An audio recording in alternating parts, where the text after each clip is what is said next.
up, dude.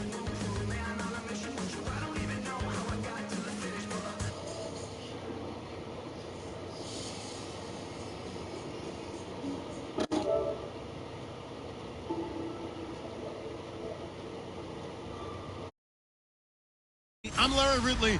You're tuned in to the NFL on EA Sports. Larry, they broke ground on this place in the year 2000, opened it in August of 2002, and it's been the home of this franchise ever since. Welcome to NRG Stadium in Houston. We count down to kickoff in what should be an epic one here between the New England Patriots and the Atlanta Falcons. And the decision to bring it out, a good one, as he's up a yard or two shy of the 30.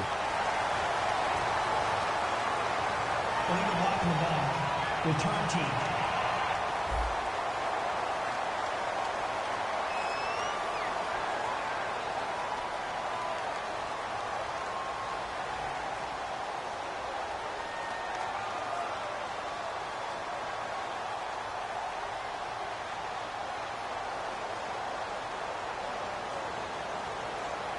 Automatic first down.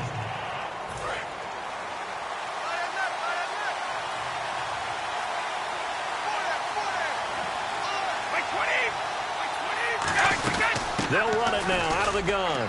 And not a whole lot to speak of there as they'll bring him down shy of the 20. Just a yard on the first down carry, so it's 2nd and 9. When you look at X factors in the Super Bowl, LeGarrette Blount, he could be one. Now the question, how will they use him? Divisional round, not many carries. And then he did get a lot of carries leading into the Super Bowl, so we'll see how they handle it. Atlanta's defense is built on speed. Look at the linebacker position. They are run, chase, hit guys. The secondary, speedy, can cover. The test for them is, can they handle a heavy running game? That's why I think LeGarrette Blount is a bigger factor in the Super Bowl than he was against the Pittsburgh Steelers. I think they're going to want to control the game with their running game, and Blount will be a key factor, much more so than Deion Lewis and James White catching passes out of the backfield.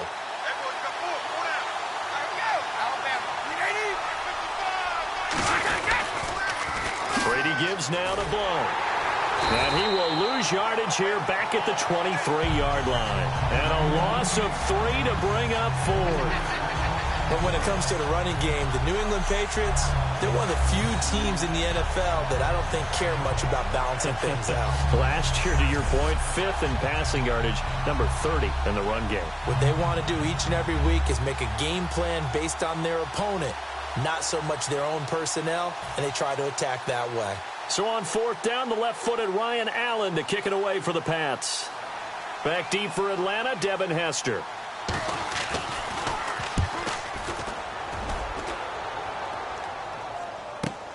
That's taken on the 25. He won't go down. A very good return there. Give him an even 20 yards. And possession will switch hands, 1st and 10. So now out come the Atlanta Falcons. Out comes Matt Ryan getting ready to lead this team in the Super Bowl. He'll also learn, Charles, the night before the big game if he takes home the league MVP award. So a lot going on for Matty Ice. There is, and you and I both know that if we asked Matt about that, the first thing he would say is, I'm not concerned about the MVP stuff. I'm only worried about the Super Bowl. But that's just being a little bit disingenuous. You can't help but be involved with an award that says you're the best of the best in your sport. If Matt Ryan were able to win that one, I think it'd be an extra bounce for him going into the Super Bowl, where I think he'll perform very well. And he'll get this one down near the 20-yard line. An excellent pickup of 34 yards. We saw him hit a big play there on a deep post. And most of the time, the post isn't available because usually you have defenders in the middle of the field. But if you throw enough curls and crossing routes and underneath routes, I know from experience, they get tired of watching those balls get caught. They start to creep up a little bit, and that's when you can hit them big over the top.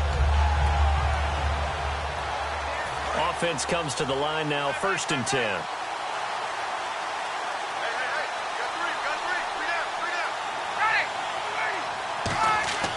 On 1st and 10, it's Ryan backing up.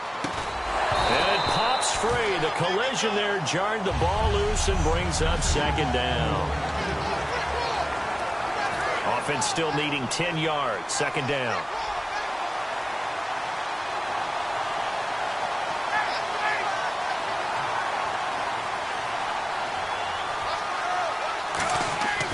2nd and 10 now. Ryan. And that is caught. Touchdown, Falcons. Julio Jones from 21 yards away. And the Falcons have taken the early lead. And they use that height on the outside to get the score. We've seen the evolution of the wide receivers. They've gotten taller and taller, but they've retained their quickness and their speed. It's a lethal combination. Always good to have wide receivers with height. It's good, and that gives the Falcons a 7-0 lead. Scoring summary, 3-play drive, and the Falcons score to cap it off.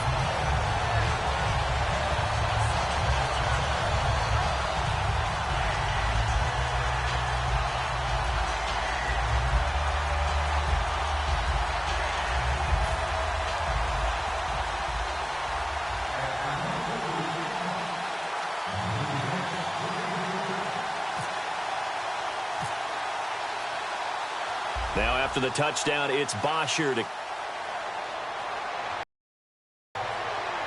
This is fielded a couple... And he'll take this one near the 25, call it the 26-yard line.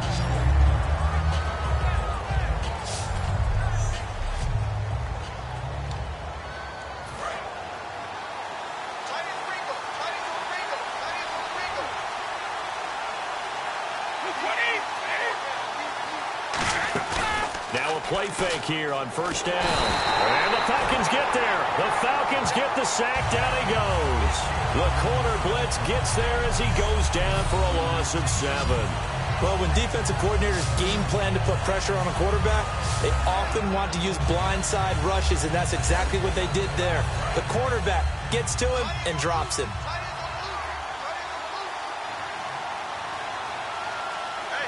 They come out here in the eye. Now Blunt. And he will fight his way forward to about the 23-yard line. 4 yards on the pickup there, and now they'll have to contend with a 3rd and 13. And they've got an extra defensive back out there now on 3rd and 13. Brady going to throw. Finding time. And incomplete. He had nowhere to throw, so he just tossed it away. But that brings up 4th. But no second guessing the call here. It was 3rd and long, so throwing the football was probably the smart play to try and pick it up.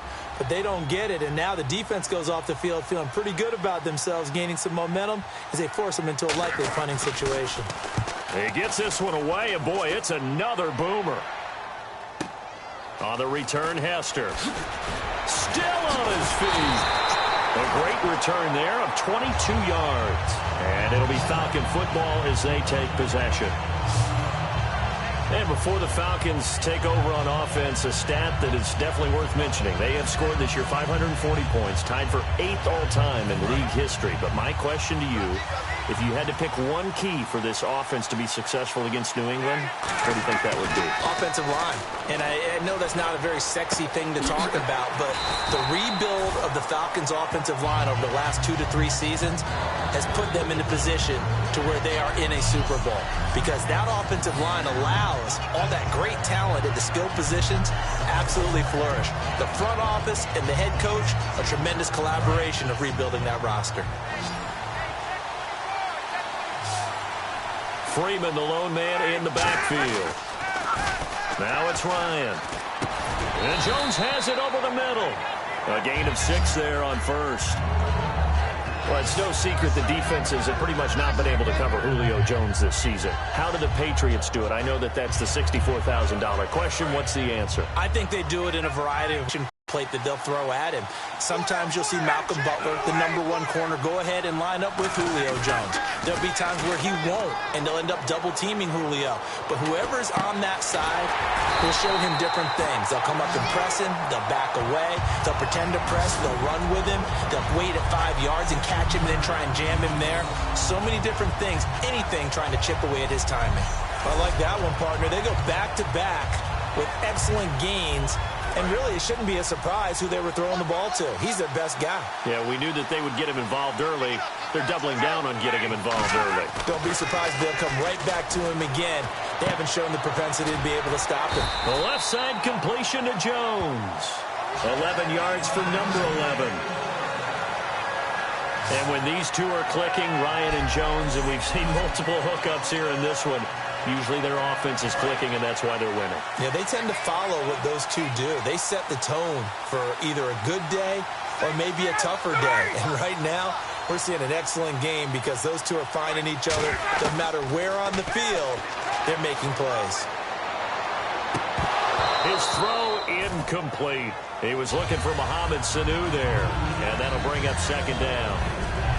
And you get a look at the defense. It was the top scoring defense in the entire NFL. They look pretty good against Pittsburgh. They'll be playing in another Super Bowl. How do they do it? Because they don't have household names at every position. And that's a great point and a great question, because when you go out and talk to the average fan, name 10 guys, name 5 guys on the New England defense, they're often hard-pressed to do it, but picking up Kyle Van Noy midseason and turning him into a cover guy and doing a nice job, and he punched one free in the AFC Championship game.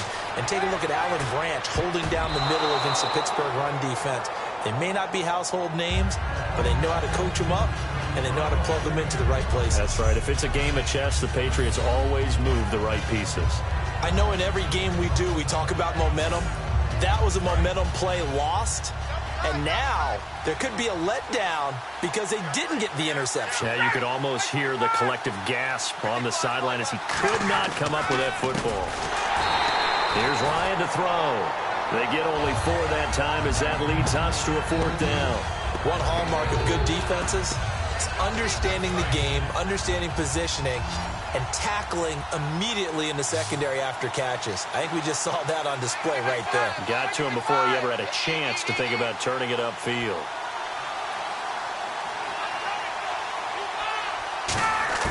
They're going on 4th down. It's Ryan.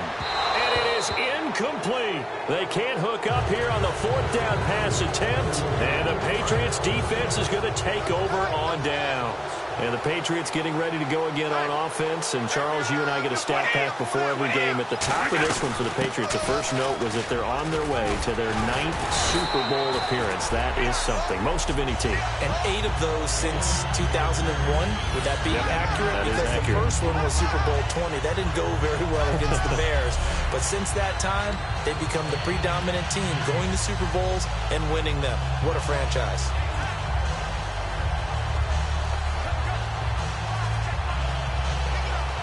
See if they stay on the ground for 2nd down.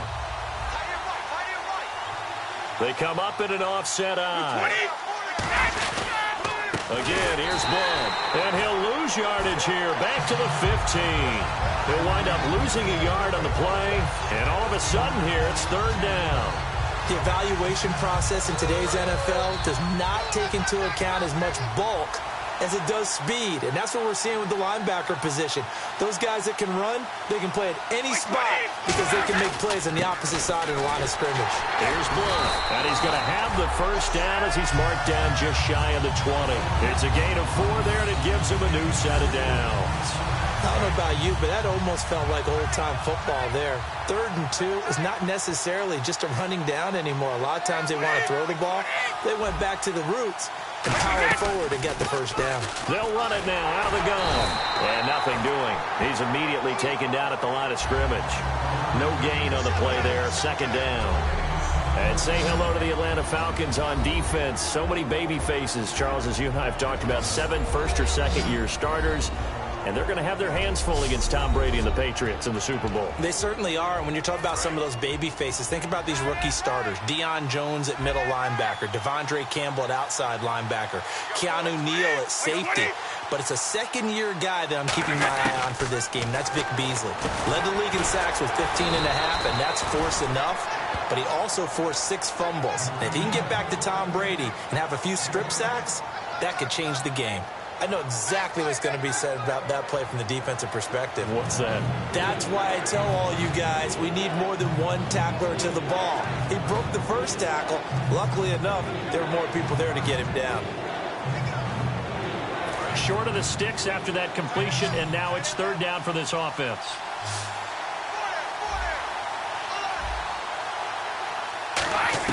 Brady going to try and throw on third down. Looking for Gronkowski, and he's got it complete.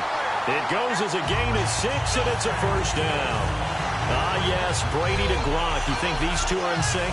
Without a doubt. And look, they both understand what they can do for each other. Gronk knows if he gets open, the ball's going to be there. And Tom Brady knows what a great security blanket Gronk is. When all else fails, you find big 87. They'll run it now out of the gun. LeGarrette Blount. And all the way down to the 26. A big play there for New England. 42 yards. He's been reliable all year, and he continues that reliability here on the biggest stage. And when we were in a production meeting with the offensive coordinator, didn't he kind of mention, maybe even smile about the idea of running the football? It's worked well for them. Now a carry for the shifty Dion Lewis. And he went nowhere. He'll lose yardage back to the 29. A loss of a full 3 yards, and now it's second down. Well, we just saw the recipe for success right there. Big body, strong, agile, playing with great leverage in hands. Not really able to be blocked on that play. Close things down inside. Again, it's Lewis. And he's swallowed up right near the line of scrimmage. Just a yard there, so it brings up a tough 3rd and 12. And for Lewis, what impact do you expect him to have in the Super Bowl? How do you see New England using him against Atlanta? Because you know they have Blount, but Lewis and White as well. What's the role? As you know, in our experiences, talking with coaches, we always talk about offense-defense matchups, and eventually one of the coaches is going to say, don't forget, the third part of the game, special teams. I think that's where Dion Lewis can make his biggest impact. Remember the kick return for a touchdown against Houston in the divisional round. Let's see where it goes from there. But I think ultimately, kick return ability, helping his team with field position, could be the biggest impact he has on the game. We'll certainly be hoping to relive some of that magic from that Houston game. 3 touchdowns for Lewis. And that field goal caps an 11-play drive. That's a lot of offense to run to only get 3 points, but they'll take them. Anytime you can put anything on the board, you run to your sideline somewhat happy.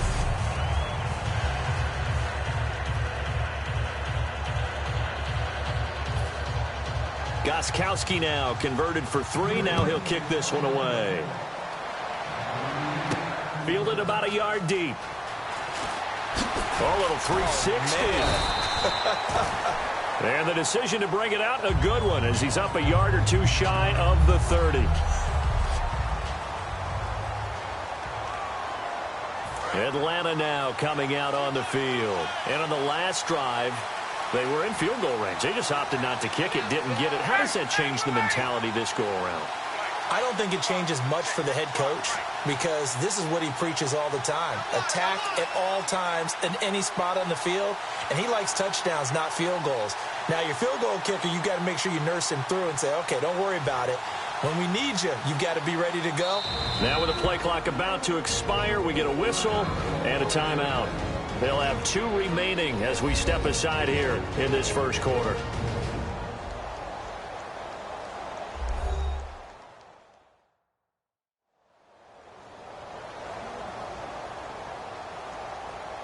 And we are back here. I'm Brandon Gaudin alongside Charles Davis. So the offense takes the timeout.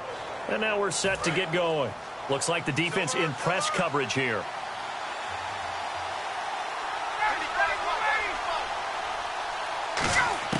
Now Ryan on first down. He's going to fire one deep, middle of the field. He couldn't quite hold it. Got hit. Ball pops out, incomplete.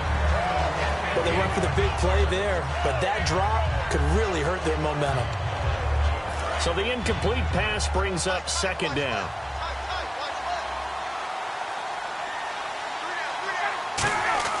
Second and 10 now. Ryan hit, and he lost the football.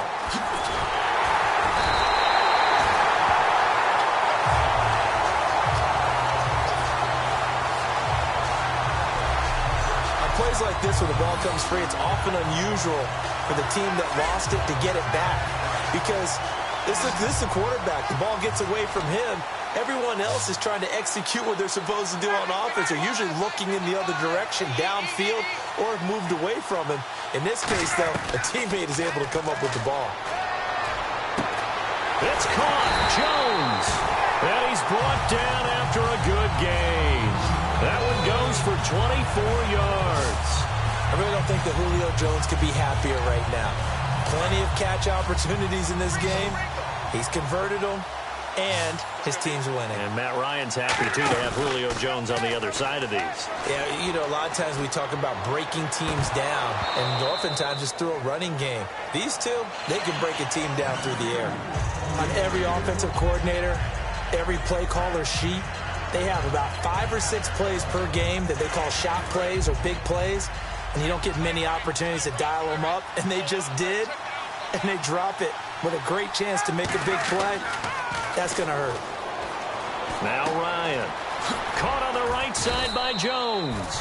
8 yards on the completion, but now they face third down. When you see zone defense and you know you've got a drag route on as your primary call, you've got to be really careful as a passer about how far you let your guy go because he might wander into some tough coverage. So completion on second down, that brings up third.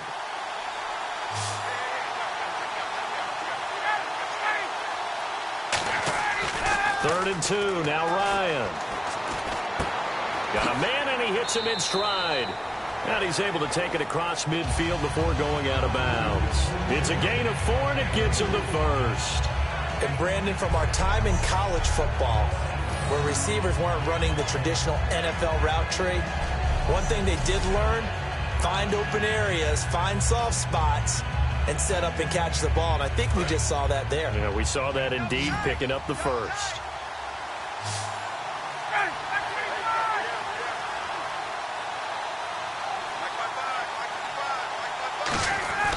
They'll throw on first down with Ryan. He's going to rifle one deep. Got a man. It's caught inside the 10. And give him a gain of 37. A great job pulling that one in from a guy, as we know, who can really blaze. He's got a lot of speed. And that speed can work for him so many different ways. Sometimes he just takes off and goes, just runs past people. Sometimes you get people to back off so far that you can catch everything underneath. But still, at some point in the game, you probably have to make some contested catches, right? Sometimes you have to go up and beat a defender for the football. He has that in his arsenal as well. Showed it right there. And the defense with their backs against the wall a little bit here as the offense is in the red zone. Throwing again, Ryan. And his throw here is incomplete. All defenders get tired of hearing about their lack of hands and why they're playing defense instead of offense. But in this situation, it was the hands that made the play. Batting the ball away on an attempted touchdown pass. Excellent job. Way to knock it down. Freeman, the lone man in the backfield. Ryan. A hit as he throws there, incomplete. It's a tried-and-true formula, and I don't think it'll change for as long as we play football. If someone's trying to throw the ball and you can put pressure on them and make it tough, that's only going to help your defense. Yeah, and he's got his star receiver. It's Jones for the Falcon touchdown. Julio Jones, his second touchdown of this Super Bowl. And the Falcons will add on to their lead. A diving catch for the score he laid out. That was special. And you know the first thing they're going to check, right? Did he complete the process of the catch? All the way through, all the way to the ground. Ball doesn't hit the ground without control in his hands. All of that, yes. Check the box, touchdown.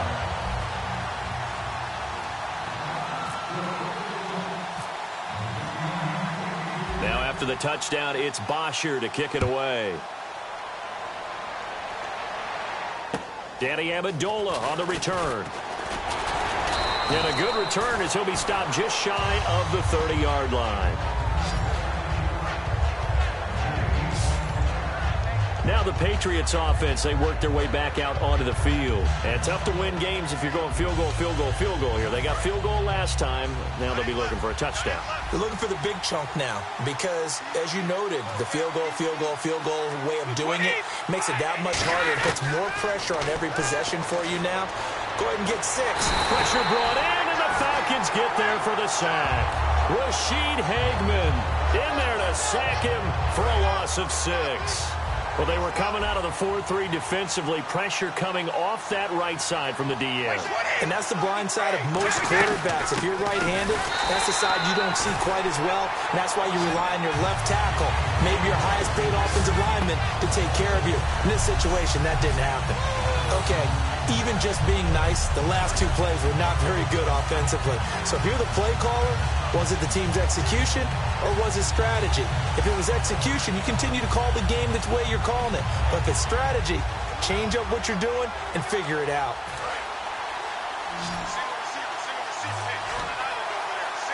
And for the Falcons, 5 men in the secondary, now on 3rd. From the gun, it's Brady. And right side, caught, Hogan. Just a 5-yard pickup, and it leads to 4th down. Well, we know Brady relies so much on Julian Edelman, about 10 targets per game this year. But Chris Hogan obviously came to life against the Steelers. Well, he did before that, but he can have an impact, too, in the Super Bowl. He certainly can, and that's the beauty of Tom Brady playing quarterback. If you find your way open, he will find you. So I think Chris Hogan could have an impact on the game. Martellus Bennett at tight end could have an impact. Danny Amendola from the slot position could have an impact. And, of course, throwing to the backs, James White and Deion Lewis. So Tom Brady, if you're open, he will definitely find you.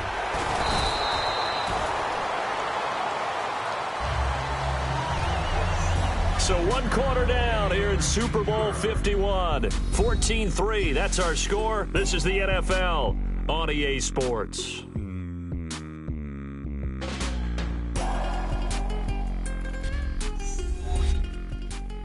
This presentation of the NFL on EA Sports is brought to you by Gatorade, the sports fuel company. Alongside Charles Davis, Brandon Gaudin, it's the Falcons in possession to begin quarter number 2 as they take over following the punt with a 1st and 10.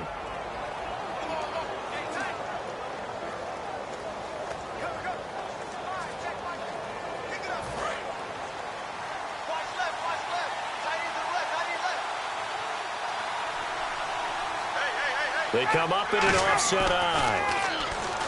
Ryan. He sets to fire deep. And he knocks the ball away, and it falls incomplete. The Pro Bowl wideout Julio Jones is intended receiver. And that'll bring up 2nd down. I know the initial focus was on how far that pass was downfield, but how about the coverage on the play? Able to stay with him, get his hands where the receiver's hands were going to try and catch the ball, tips it up in the air, and knocks it away. Now it's Ryan. Oh, there's that man again. It's complete. And he'll be taken down, but not before he gets into enemy territory. Well, we know he's got the speed there. He needed the speed and the hands. A great catch. And because of that speed, you have to respect it as a defender. So you have to either play off or make sure you're somehow in contact with him. And he's able to do exactly what you said. Use the speed to his advantage and go up and get the football. That's a big-time play right there. On 1st down, Ryan. Oh, that was dangerous. Threw it into coverage, almost picked. But instead, they'll keep it on 2nd down. He's lucky to be getting that one back. After what they've done with him all day long, with all the targets trying to go after him, he's obviously gotten smart, and his pride has kicked in. Made a terrific play.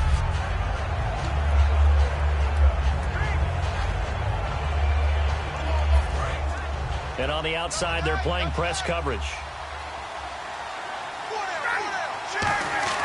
2nd and 10 now. Ryan. Oh, he dropped it.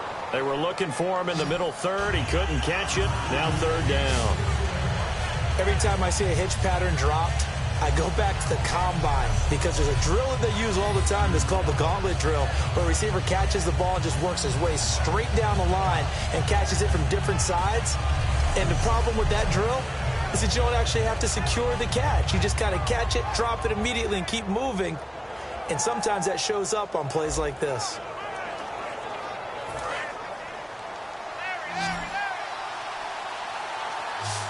So here we go now. An extra defensive back in there on 3rd and 10. Now Ryan. He's going to rifle one deep left. And this is taken in at the 5. A big play there. Ryan to Jones. 42 yards. Well, they just treated 3rd and long as simply an opportunity to make an even bigger play.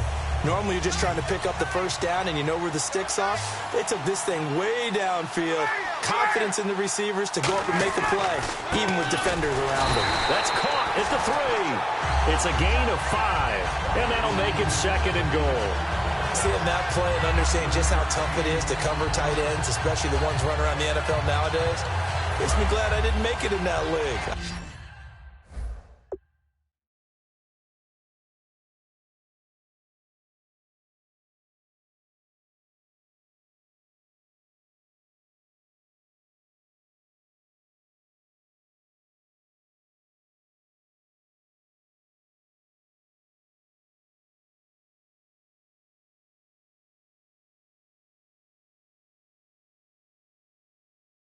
A really difficult time. But now you get to sit up here with me. Yeah, and that's fun, isn't it? And what a really nice gain right there on first down for them. Brings up a nice 2nd down for them. And this is caught for a Falcon touchdown. Mohamed Sanu there to make the grab. And the Falcons will extend their lead. Well, that's about as quick of a passing touchdown as you'll ever see right there.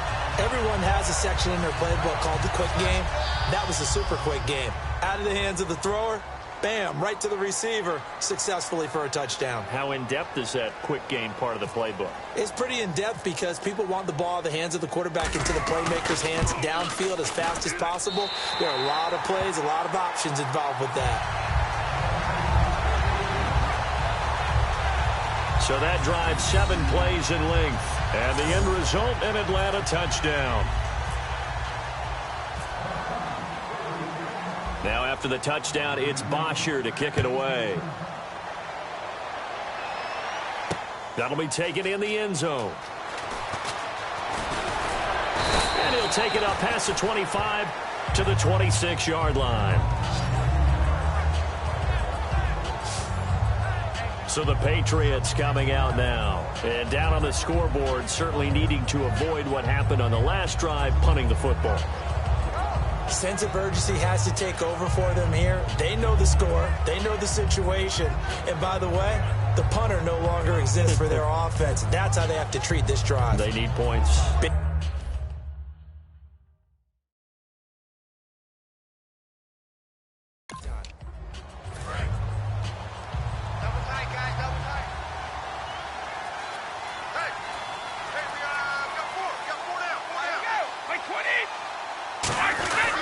start on the ground here with Blunt. And they're able to get this one across the 35. It's a 10-yard pickup, and it moves the chains.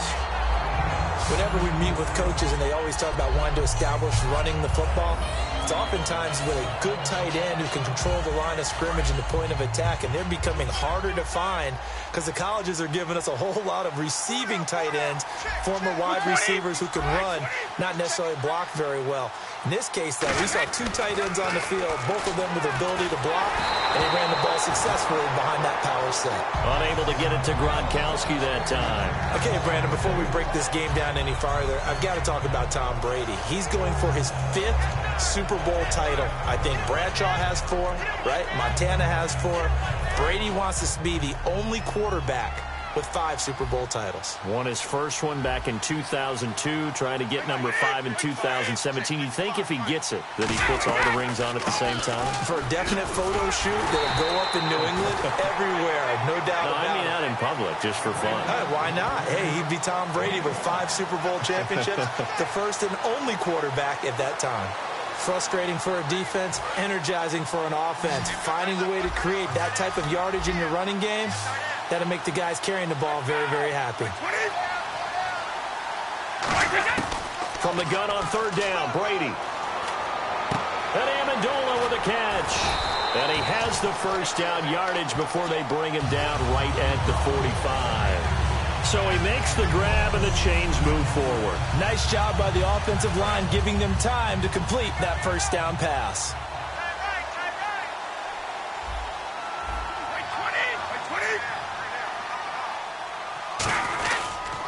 Now a carry for Blount. And he'll be brought down at about the 42. Give him 3 on first down. It'll set up a 2nd and 7. But I think we know by now that every run is not going to be broken and get all the way to the end zone. But these short ones still have their value. You can still set up your play action and throw the football. You control the clock because you have the ball and they don't. And often the physicality sets the tempo for the game. On second down, here's Brady. Wide open, Gronkowski. And all the way in. Touchdown, New England. Rob Gronkowski, 42 yards. And the Patriots get a score closer. Boy, it's nice to have that big, reliable target you can go to. Each and every time. A lot of people see that position as a fallback. Throw it to them when all else fails. Not at all. This guy can make plays, and that's exactly what he just did. Yeah, play here for a touchdown. It's up and good, and the lead is down now at 11. It's 21-10.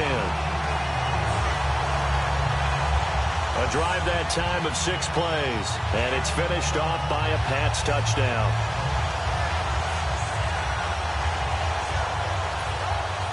Gostkowski now, after the touchdown, he'll send this one away. This is fielded a couple yards deep. And he'll get across the 20 before he's brought down at about the 23-yard line. Matt Ryan and the offense heading back onto the field. And how about the start so far, Charles? 3 first-half touchdown passes. And that's how you generate excitement on a team.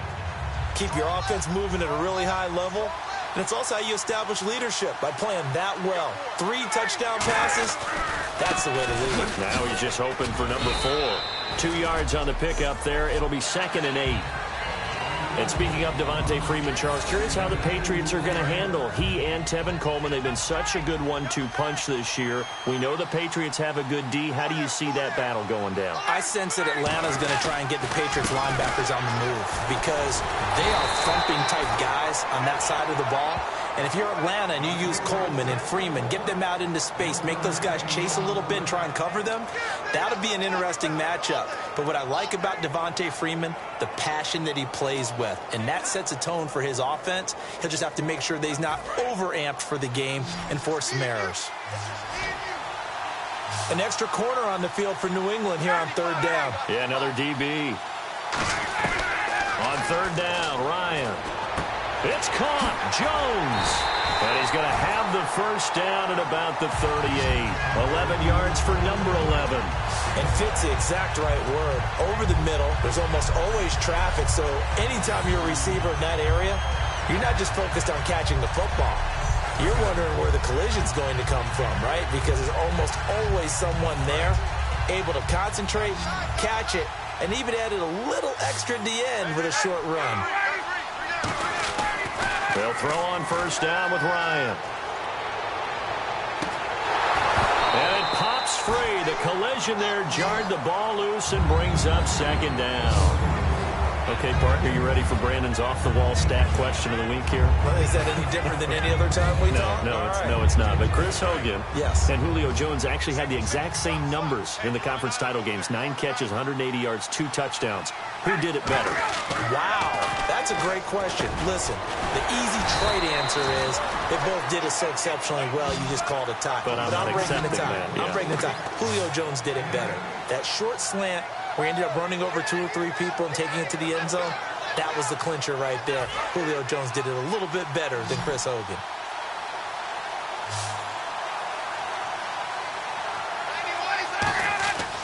Third and 2, now Ryan. He's going to fire one deep over the middle. This is caught inside the 15. It's a big play there for Atlanta. 42 yards. Okay, 3rd and short, the mindset of the defense, probably playing the run first. But if you're playing any type of pass coverage, tight coverage, press coverage, and offenses often convert their routes at that point and go farther downfield, and that paid off in a big way for them on that one. A big-time catch downfield. On 1st and 10, it's Ryan. That is caught at the 7-yard line. 5 yards on the catch there, brings up 2nd down.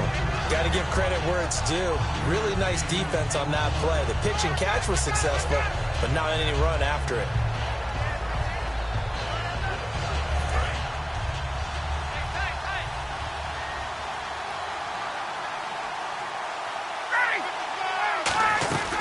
On 2nd down, Freeman. And he'll be stopped up after only a couple of yards as he gets it down to the 5. Partner, we know today's NFL is really built around the guy throwing the football. But these short runs, they still pay dividends because they can take their toll on a defense and they can add up as the game goes along. You control the clock, you control the ball, and that way you often control the game. The 8th play of the drive coming up. It's 3rd and 3.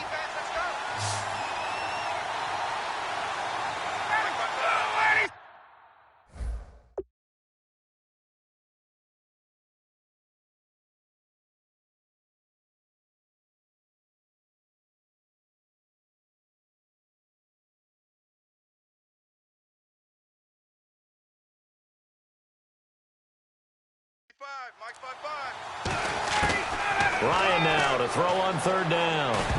And he can't hang on to it. Nearly picked. He's known for his hands defensively. But instead it just brings up 4th down. Not only did they drop what looked like an interception in the end zone, they blew a golden opportunity to shift the momentum. So a field goal try here on 4th down. As the now whistles come in. We're going to get a timeout here by the offense. That's their 2nd, so they'll have 1 remaining here in this 2nd quarter. We'll be right back.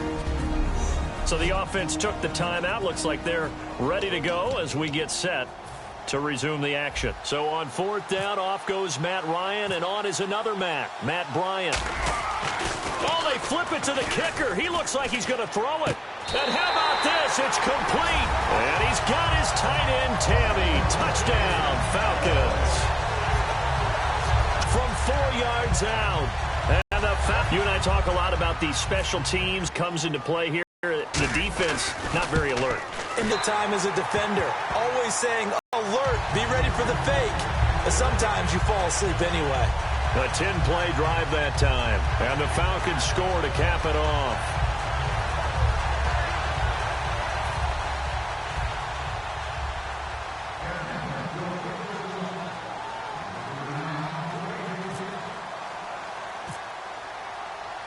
Now after the touchdown, it's Bosher to kick it away. That'll be taken in the end zone. And no run back here. This will be a touchback, and it comes out to the 25-yard line. And heading back out there now, the Falcons defense here. Last drive, touchdown surrendered. Here, see if they can stop them. It's always a constant battle of letting the last series go, good or bad, but especially bad. Give up a touchdown. Okay, forget the finger pointing, forget the blame. Go back out and play the defense you know you're capable of and help your team out. And probably look to the leaders as always. As always. They're going to be the ones going to grab some people and say, all right, let's do this thing. Now Brady over the middle. Julian Edelman, it's complete. That throw good for 4. It's 2nd down. Well, if you like to see guys play the game hard, if you like to see the guys be aggressive, if you like to see the guys maximize their ability, you're talking about Julian Edelman, aren't you? What a game he had in the AFC Championship against Pittsburgh. 118 yards and a touchdown, and now he'll look to do what he did in Super Bowl 49, where he was over 100 with a score as well. And he's just one of those guys that if he's on the field, you have to respect his talent, but you especially respect his passion. And he's just going to get rid of this thing. To no one here, he throws it away. And now it's 3rd. Let's face it, you can run the route tree as many times as you want, get in sync, practice it, do all those things. But once you get to game speed, it doesn't always time up quite that well. That one goes incomplete. So a 2nd down incompletion now brings up 3rd down. They slot Gronkowski outright. Throwing is Brady on 3rd down. And he will find his man. That's Hogan, complete. 7 yards there, good enough to move the sticks. Throughout his career, Tom Brady has made a living with the quick pass, hasn't he? How about that one? A little slant inside, and I think his arm's gotten stronger throughout his career, too. Yeah, and you can just see one of many examples of why he's made more trips to the Super Bowl than any other quarterback. Footwork, intelligence, competitiveness, that's Tom Brady in a nutshell.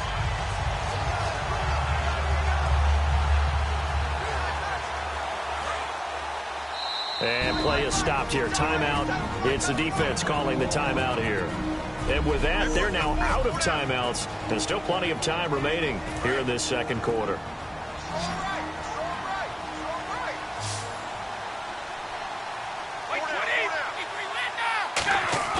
Now a play fake here on first down. It's caught outright, Amendola. And he gets this one to midfield before he's brought down. And when an offense is doing a nice job selling the play-action pass, a lot of responsibility shifts to the linebackers. They're the ones that have to determine run or pass and get to the proper places on the field. Blunt, the lone running back. Now they'll run it on the toss. And he's going to be met at the line of scrimmage and taken down. Credited with a 1-yard gain there to make it 2nd and 9. Now that's the type of play that'll fire up a defense. Hold them to 1 yard on a first down run. It'll be interesting to see if the offense decides to press the run at all, or if they'll abandon it now after gaining only 1 on that play. And after the play on the ground, that brings up 2nd down here.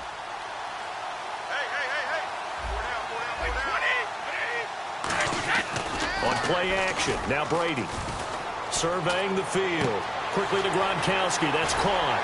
And he's going to get this inside the 30. They call it a gain of 19, and it moves the chains.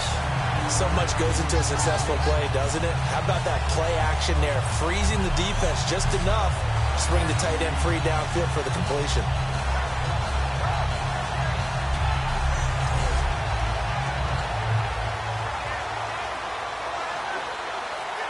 And here comes play number 6 on this drive.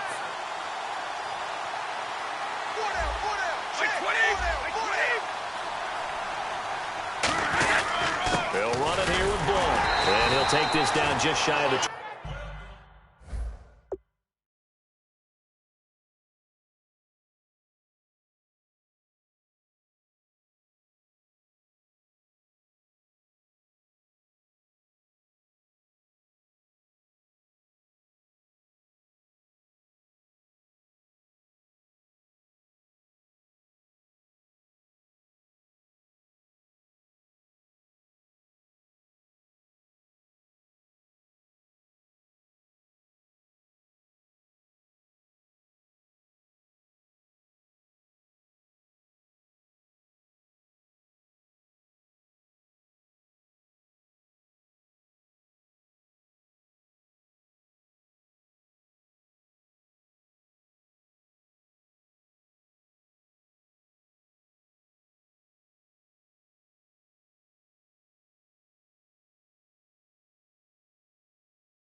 35-yard line. Not a run that you're going to write home about, but still a good first down run. That's what an offense calls staying on schedule. 3 to 4 yards on first down, you're set up very well for the rest of the drive.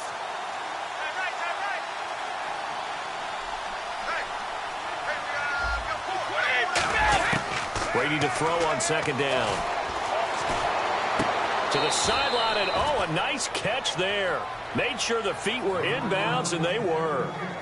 I know they don't like to hear it when they get to a certain age, but then you have to start to use your skills, your wiles, right? Your mind to beat guys to the football, and getting your toes tapped in bounds definitely qualifies as that, doesn't it? The veteran showing he still has the agility. This will be the 8th play of the drive here. 3rd and 4.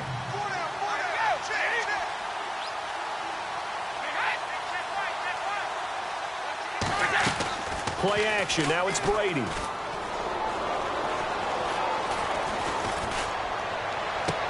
that's going to be caught for a Patriot touchdown. Martellus Bennett, 23 yards.